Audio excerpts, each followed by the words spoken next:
Fala aí, primos, tudo bem com vocês? No vídeo de hoje eu vou falar sobre 5 dicas importantíssimas para uma boa vida financeira em casal. E para isso eu trouxe um casal que parece que saiu do Photoshop aqui para me ajudar com essas dicas, beleza? Vamos lá! Chora, banco!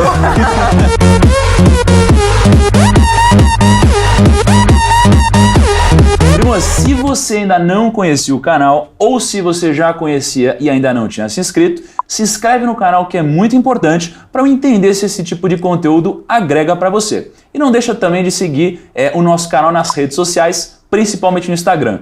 E quem sou eu para fazer um merchan de vocês, mas se alguém não segue ainda, o Rodrigão e a Dri, sigam eles nas redes sociais que eu vou deixar os links aqui embaixo, beleza? Sejam muito bem-vindos, Rodrigão, Dri, muito obrigado mesmo. Vocês são um casal super exemplo aí e acho difícil algum dos nossos primos não conhecerem vocês. Afinal de contas, vocês têm um Instagram super forte, vocês são muito bem conhecidos hoje. E vocês têm acho que 4 milhões de seguidores somados no Instagram. Juntando dá. Caramba, pô, então sejam muito bem-vindos aqui. Pô, o prazer é todo nosso, a gente tá muito contente de estar participando desse canal que a gente acompanha, né? Então, pô, pelo amor de Deus. Eu ainda falei com ele assim quando a gente tava vindo. Vamos deixar claro que a gente não é referência, tá? A gente não é o casal exemplo, mas eu acho que, comparado a muitos casais brasileiros, eu acho que dá para acrescentar um pouco da educação financeira que a gente vem adquirindo nesses 6 anos que a gente tá junto de união. E, primos, eu acho muito legal trazer um casal como esse, porque durante essas dicas a gente vai bater numa bola, a gente vai estar questionando como que eles executam esse tipo de dica, ou se eles seguem esse tipo de dica na própria vida deles a dois. Então, vamos para as dicas. Primeira dica, é muito importante, gente, estabelecer metas como casal. Uma coisa que eu vejo, um erro na verdade que eu vejo muitas pessoas cometendo, é que as pessoas simplesmente fazem metas individuais. E quando a gente faz metas individuais, a gente corre um grande risco de ter muitas discussões no relacionamento. Imagina que a minha meta é, sei lá, ter dinheiro suficiente para comprar um carro. E a meta da minha esposa é ter dinheiro suficiente para fazer uma viagem com a família. Às vezes a gente não consegue fazer os dois. Então essa dica é muito importante porque se a gente faz isso em conjunto, a gente tem muito mais chances, a gente foca em um objetivo em comum, isso daqui traz muita força para esse tipo de coisa. E aí eu queria saber de vocês, gente, se vocês costumam pensar em metas conjuntas, se vocês fazem isso separados, se vocês eram organizados e hoje são mais organizados, em relação a metas. Como que vocês pensam como um casal? Como que era no começo? No começo, quando a gente começou a morar junto, eu era um pouco, vamos dizer assim, mão aberta. Muito. E a Adriana, muito mão de vaca, muito econômica em tudo, corretíssima, mas assim, a gente era muito diferente e a gente cada um tinha sua meta, certo? O dele era comprar carro, comprar skate de 4 mil, Nossa. comprar um monte de roupa. Já tá entregando tudo aqui. E eu não, obrigado. Eu usava a mesma roupa. Se eu pudesse economizar para fazer unha, eu economizava para ficar juntando, entendeu? Meu grande erro de ficar juntando foi ter colocado na poupança, que foi a maior loucura que a gente fez, o maior erro. Não mais, né? Não mais, jamais. O Rodrigo sempre gastando, e eu ficava muito brava com isso, porque eu tentava conversar com ele, né? Ele não se interessava, ele falava que ele tinha que viver, que ele trabalhava para isso, que ele ganhava dinheiro para isso. E eu falava que a gente não podia pensar, ainda mais que a nossa carreira é muito instável, né? Hoje a gente está bem e tal, mas e se amanhã? E se? Então a gente sempre tem que estar garantido pro futuro, e era isso que eu fazia ele entender. Isso gerava muitas brigas, tá? Porque eu ficava brava porque ele pensava em comprar carro, pensava em comprar coisas, e eu pensava em ter o imóvel. Eu pensava em conquistar a nossa independência. E aí fazê-lo entender foi difícil, mas hoje em compensação... É quase o oposto. Inverteu. Eu não posso respirar. Mas assim... essa minha forma de agir, eu acho que condiz muito com muita gente. Muita gente que acaba... Assim, trocando, às vezes, o futuro pelo presente. Exatamente. Isso. Acaba vivendo aquele momento, Imediatista. eu trabalho para isso, então, pô, não vou deixar de comprar um carro do ano, não vou deixar de fazer uma viagem, não vou deixar de comprar algo que eu nem de perto preciso. Eu posso comprar, mas eu não preciso. Então, assim, antes eu podia, não precisava e comprava. Hoje eu posso, não preciso e não compro. Isso daí é até um dos grandes ensinamentos, Rodrigo, das pessoas ricas, assim. Porque um dos grandes hábitos... Aí, ó, palmas pro Rodrigo. Porque um dos grandes hábitos legais é você justamente pensar no longo prazo. Porque a cabeça do cara, que às vezes não... Do cara, da moça que não tá pensando no longo prazo, é uma cabeça muito perigosa. Perigosa. Hoje a gente consegue, igual vocês falam, estamos numa situação boa, etc. Mas no futuro a gente não consegue prever. Exatamente. E se a gente chegar no futuro e a gente não tiver tempo para correr atrás do prejuízo? Por isso que esse hábito é muito importante. Então, parabéns. Obrigada. Bom, primos, a segunda dica muito importante é a transparência em casal. Imagina o seguinte, você está no shopping com a sua esposa, enfim, e você quer comer no restaurante. Só que você não sabe quanto ela ganha. Então, às vezes, para ela, esse restaurante pode parecer muito caro ou até muito barato. Então, se você não tem uma transparência dentro da sua casa, você não sabe exatamente o que você pode, o que você não pode fazer. E se você tem um grande nível de transparência, o diálogo é muito melhor, né? Tudo é mais claro, vocês conseguem olhar na mesma direção. Quando vocês têm objetivos em comum, vocês conseguem chegar em um mesmo lugar porque vocês unem esforços.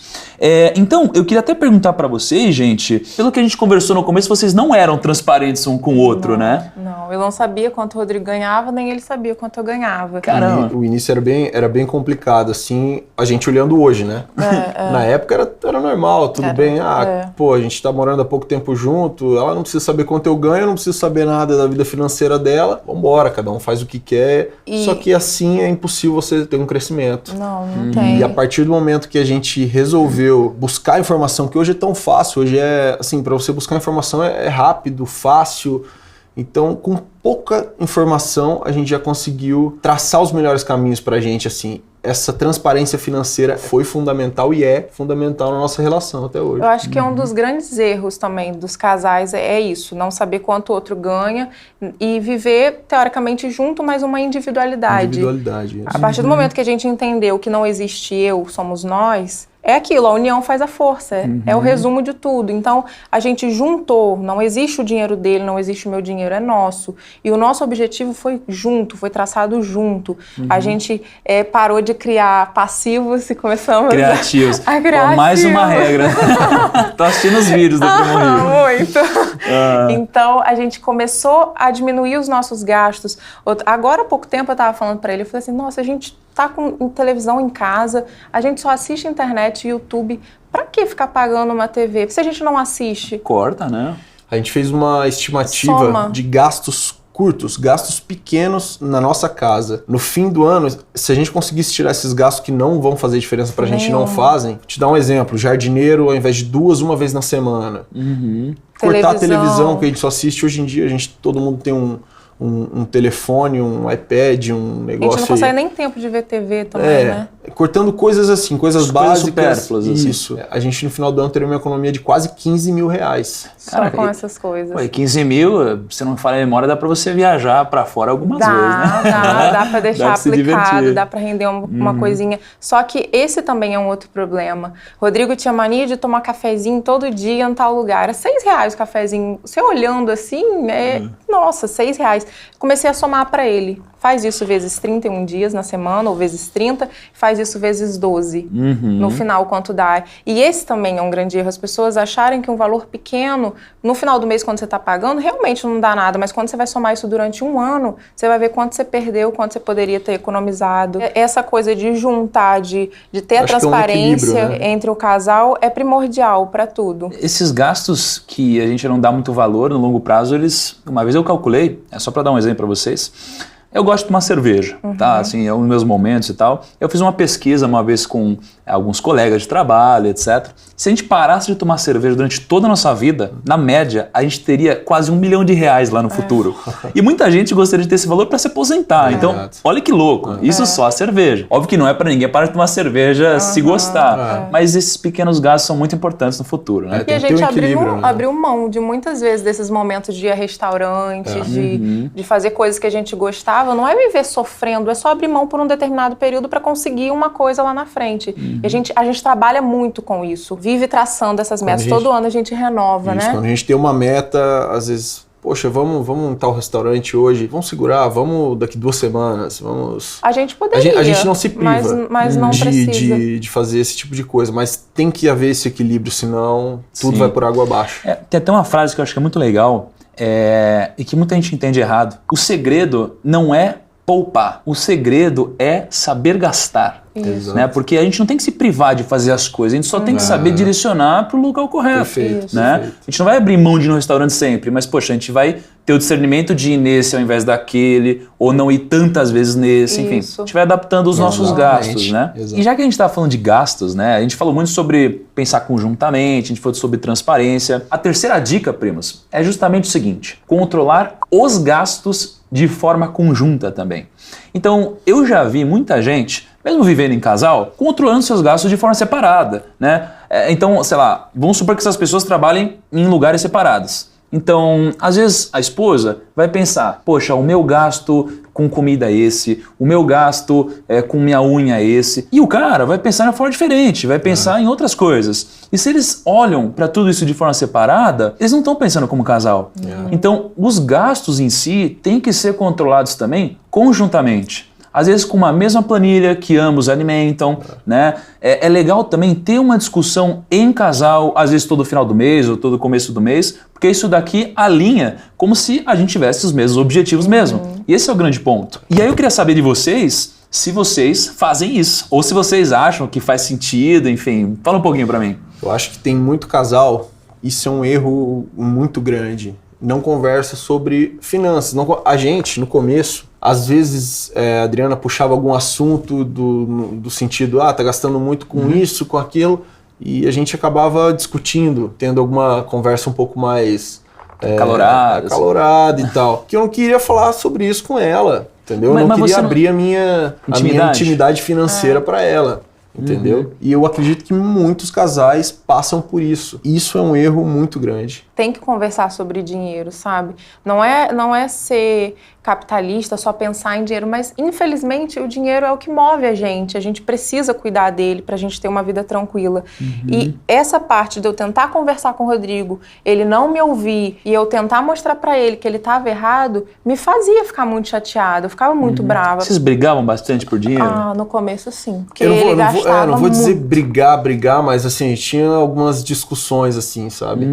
Até por ser assim, vamos lá, isso tudo aconteceu, essa não transparência do meu lado financeiro, do financeiro da Adriana, foi no primeiro ano que a gente estava morando junto. Era tudo muito recente. Então a gente viveu um momento um pouco conturbado, assim, sabe? A gente não tinha estudo também, a gente não tinha experiência. Eu saí da casa dos meus pais, ele da casa dos pais dele, então outra criação, Ele tinha 22 anos, ela tinha 18. Então não tinha preocupação com nada, né? Mas eu sempre fui muito, porque minha mãe sempre foi assim, então eu aprendi. Aí você pegou isso dela. Peguei isso dela e trouxe pra dentro de casa. Eu acho que isso foi E quando vocês começaram a fazer isso conjuntamente, o que mudou na vida de vocês? tudo. Tudo. Pra melhor, nossa. Não só financeiramente também, impactou em outros lados do relacionamento. Lógico, Com certeza. que a gente deixou de ser individualista também, né, em todos os lados, não só do dinheiro. Eu acabava que cada um meio que ia fazendo suas coisas. Ele comprava o carro dele lá, aí depois eu comprei meu carro, e a gente só foi criando gastos. E aí a gente começou a entender que a gente não podia ficar criando gastos, né?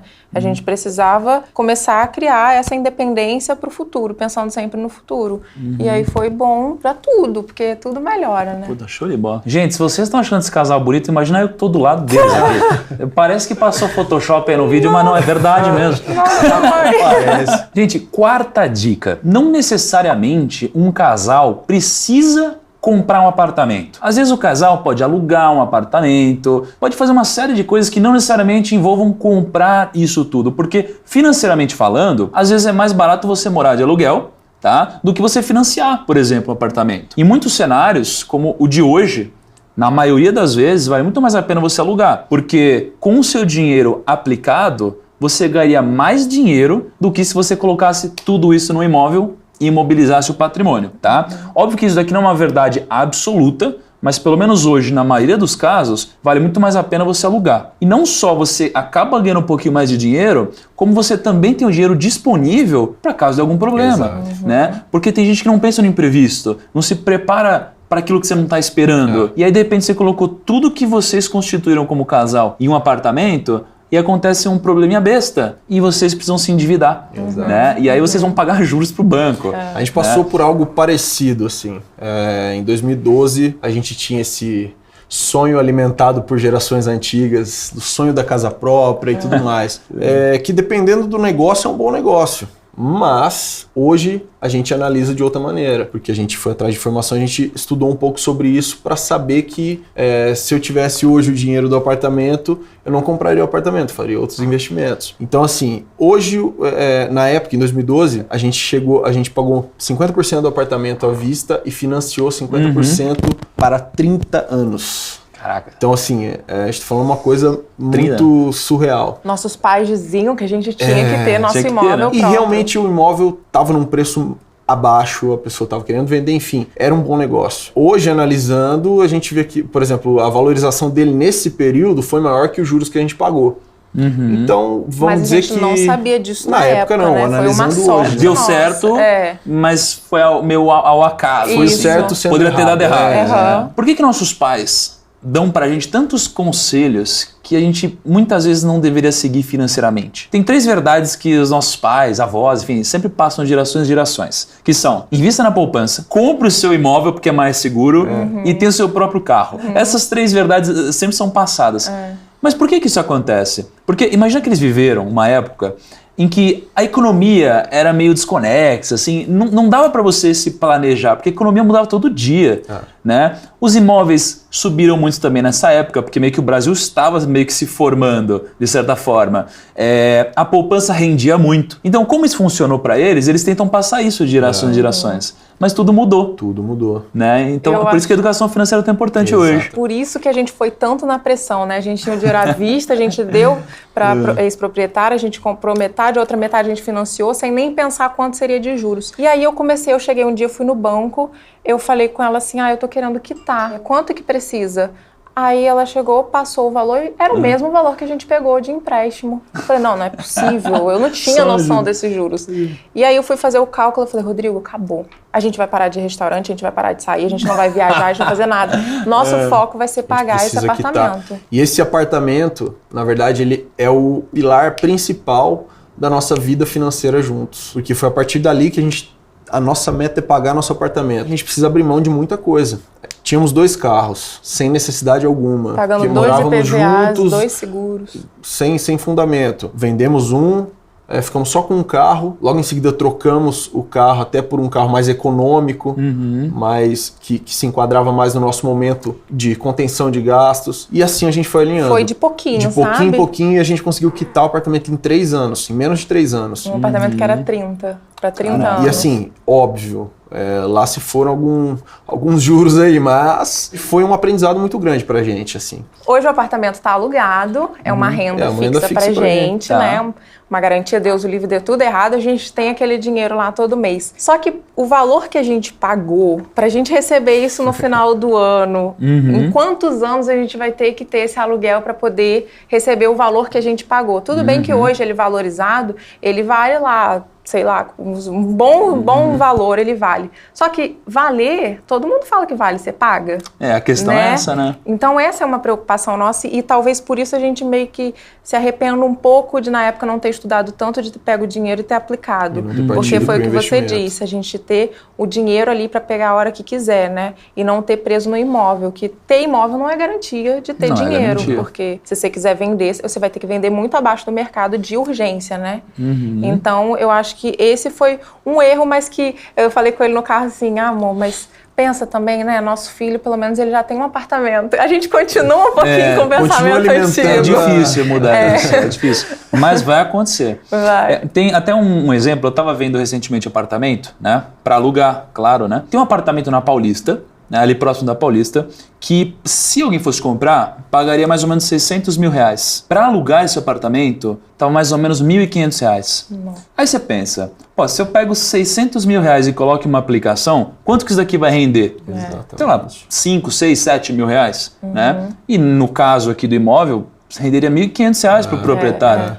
Né? Fora burocracia, dor de cabeça. Exatamente. Mas claro que nunca dá para prever 100%, porque o imóvel pode valorizar, sei lá, mas não faz o meu perfil e pensando em eficiência às vezes não faz sentido. Essa dica, Primoso, eu deixei por último porque eu acho que é uma dica um pouco mais delicada e é uma dica que envolve muito mais conversa com esse casal. Por quê? Porque a quinta dica é: se prepare financeiramente, se organize financeiramente antes de ter filhos. Por que isso é importante? Porque você quer que o seu filho tenha sempre do bom e do melhor. Você quer que ele tenha um bom ensino, você quer que se aconteça alguma coisa ele tenha uma boa saúde, um bom hospital, você quer que ele more em um lugar legal. Por isso que é tão importante você se planejar. Óbvio que é inevitável e a gente nunca vai falar que ter um filho é ruim, mas é muito melhor se você puder ter ele de uma forma planejada, porque aí você vai poder prover condições muito boas que às vezes nem você mesmo teve, mas você entende como teria sido importante se você tivesse. Vocês têm um filho de quantos anos? 1 ano e 3. 1 ano e 3, né? E como que foi isso? Vocês chegaram a parar para pensar, lançar gastos, se preparar financeiramente? Como que foi isso daqui?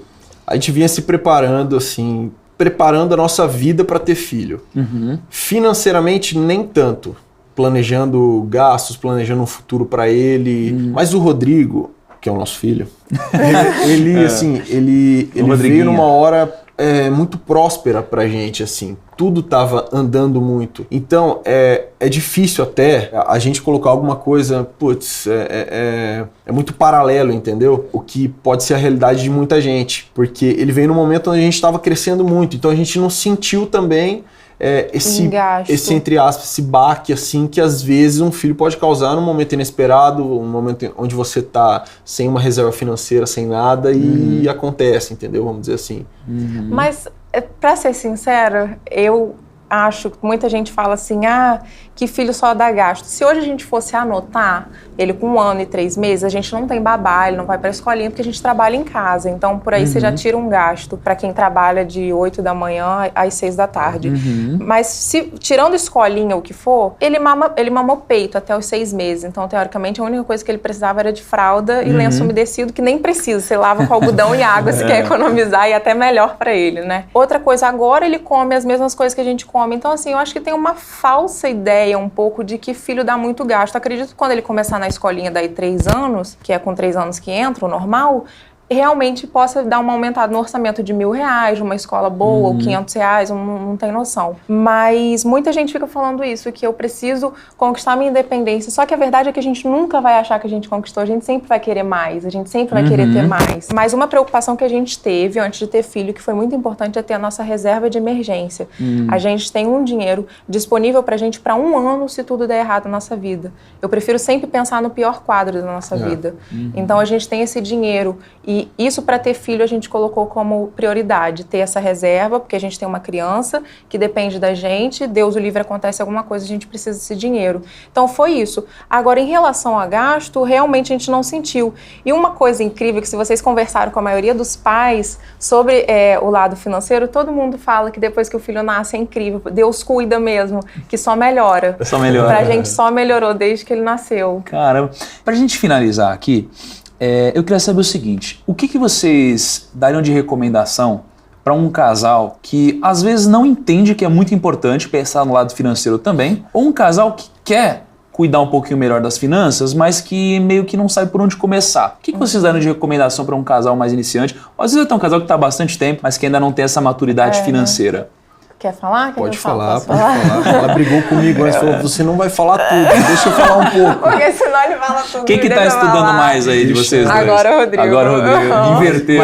Mas eu passo a informação pra ela, então ela também tá... E ai de mim se eu não ouvir, porque ele fica enchendo. Então, a primeira coisa é anotar os gastos, mas eu não acho que você precisa ficar paranoico. Gastou 5 centavos ali numa bala, ficar anotando. Não, isso seria bom, mas a maioria dos brasileiros não tem tempo, assim, pra isso. Então, anotar a conta de luz e comparando mês a mês quanto foi, por que esse mês veio tão baixo, outro mês veio tão alto, o que a gente pode economizar? Anotar tudo, fazer essa anotação de gastos, conversar, um saber quanto o outro ganha, conversar quais são os objetivos dos dois juntos, o que eles querem para daqui para frente, a aposentadoria do futuro, que eu achava que a aposentadoria a gente precisava garantir em banco, e é a pior coisa do mundo, você garantir a aposentadoria em banco. Então, essas coisas principais pensando a longo prazo, anotar, conversar muito, ser muito claro, abrir mão muitas vezes de algumas coisas para o futuro, isso não vai matar ninguém, ficar sem sair por 1, 2 meses, deixar de viajar durante 1 ano, não se deixar influenciar por redes sociais, principalmente, porque às vezes até eu chego para Rodrigo, nossa amor, mas nossa lá, aquela pessoa viaja pra caramba, a gente tá aqui ralando, a gente não viaja, o que influencia, querendo ou não, né? Realmente não se importar. A gente abriu mão de muitas coisas para ter o que a gente tem hoje. Foi difícil? Falar para você que foi fácil? Não foi. Mas é aquilo, é abrir mão para ter no futuro. Então é abrir mão de certas coisas desnecessárias, diminuir os gastos, as saidinhas, a cerveja. Eu acho sim válido diminuir. E acho que legal. E acho que para tudo isso, o principal é traçar as metas que você quer atingir. A gente faz isso todo ano. Todo início de ano a gente traça algumas metas, algumas pro ano mesmo, outras para mais longo prazo. E a partir dessas metas, você vai enquadrando tudo isso que a Adriana falou. Você vai enquadrando, putz, eu não posso gastar com isso, eu tenho que dar uma segurada aqui. Você vai adequando a sua meta, né? E é muito legal, depois você ir riscando, conquistei. Tinham coisas ali que a gente, eu vou escrever isso aqui só por escrever, achava que nunca a gente ia conseguir. Passa uns 2 anos. Nossa, é incrível. Então, porque isso é muito legal que vocês falaram, porque ninguém gosta de fazer sacrifício, né? Não. Pô, abrir mão de comer nesse restaurante, viajar, etc. Mas quando você faz um sacrifício para atingir algum objetivo, mas um objetivo atingível mesmo, isso vale a pena. Aí sim você faz um sacrifício. Quando você tem um retorno, isso é legal. Né? Muito. E agora uma dica bônus aqui, que acho que todos os casais devem querer saber. Como que faz para ser um casal tão bonito aí? Qual que é a dica de vocês aí? Aqui 300 quilos de base, Rodrigo não. Tem que nascer assim, meu. Não, imagina. Ele realmente é muito bonito. Agora Os dois agora. Estão apaixonados ainda. Não parece. Gente, eu queria muito agradecer vocês, assim, foi muito legal ter vocês aqui. Pô, a gente que agradece demais. De verdade. Espero que a gente fale de novo, que a gente filme juntos novamente. Pessoal, a gente também vai fazer alguns vídeos que a gente vai postar no próprio Instagram da Adriana. Então, espero que vocês sigam lá, porque a gente vai fazer umas pílulas muito legais de menos de 1 minuto com algumas dicas financeiras. Então, aliás, a Adriana espera vocês lá no Instagram dela e o Rodrigão também. Beleza? E o primo rico no comando de tudo. Gente, obrigado mesmo, tá bom? A gente que agradece. Obrigado. Primos, um abraço, espero vocês no nosso próximo vídeo. Até lá. Beijo, tchau.